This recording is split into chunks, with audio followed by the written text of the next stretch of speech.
Hello, ഇന്നത്തെ നമ്മുടെ special പാവയ്ക്ക തീയലാണേ. അപ്പം പാവയ്ക്ക എല്ലാവർക്കും ഇഷ്ടമല്ല, പക്ഷേ ചിലർക്കൊക്കെ ഭയങ്കര ഇഷ്ടമാണ്. ഇവിടെ ഞങ്ങൾക്ക് എല്ലാവർക്കും ഇഷ്ടമാണ് കേട്ടോ. അപ്പം നമ്മുടെ മുറ്റത്തുണ്ടായ ഒരു പാവലാണ്. അപ്പോൾ അതിൽ ഒരു കായങ്ങ പഴുത്തു പോയി, അതുകൊണ്ട് തോരൻ വെക്കാൻ പറ്റത്തില്ല. അതുകൊണ്ട് ബാക്കി നിന്നും കൂടി പറിച്ച് നമ്മൾ തീയൽ വെക്കാമെന്ന് വിചാരിച്ചു. അപ്പോൾ പാവയ്ക്ക ചെറുതായിട്ട് അരിഞ്ഞു വെച്ചിട്ടുണ്ട്. അതിൻ്റെ കൂടെ ചെറിയ തേങ്ങാ കൊത്ത്, പിന്നെ ചെറിയുള്ളി ആയിരുന്നു വേണ്ടത്, പക്ഷെ ഇവിടെ ചെറിയുള്ളി ഇല്ലായിരുന്നു. അതുകൊണ്ട് ഞാൻ സവാള എടുത്തേക്കുന്നത്.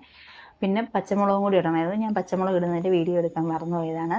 അപ്പം കറിവേപ്പിലയൊക്കെ ഇട്ട് നമുക്കിത് വെളിച്ചെണ്ണയും ഉപ്പ് ഇട്ട് നന്നായിട്ട് വഴറ്റിയെടുക്കാം. വഴറ്റി വരുന്ന സമയത്ത് നമുക്ക് പുളിയൊക്കെ തീയലിന് ആവശ്യമായിട്ടുള്ള പുളി നമുക്ക് ഉപ്പും വെള്ളവും ചേർത്ത് വെക്കണം. അങ്ങനെ തേങ്ങ വറുത്തെടുക്കുന്നത് നമ്മൾ സാധാ തീയലിന് വറുക്കുന്ന പോലെ തന്നെ തേങ്ങ വറുത്തരച്ചെടുത്താൽ മതി. ഞാൻ അങ്ങനെ വറുത്തരച്ച് വഴറ്റി വെച്ച പാവയ്ക്കകത്ത് ചേർത്തു. എന്നിട്ട് നമ്മുടെ കറിയിലേക്ക് എൻ്റെ കടുകും കൂടെ വറുത്ത് ചേർത്ത് കഴിഞ്ഞപ്പം കറി സെറ്റായി. ഇനി നമുക്ക് ഇതിൻ്റെ കയ്പ്പൊക്കെ ഒന്ന് ബാലൻസ് ചെയ്യാൻ വേണ്ടിയിട്ട് അല്പം പഞ്ചസാരയോ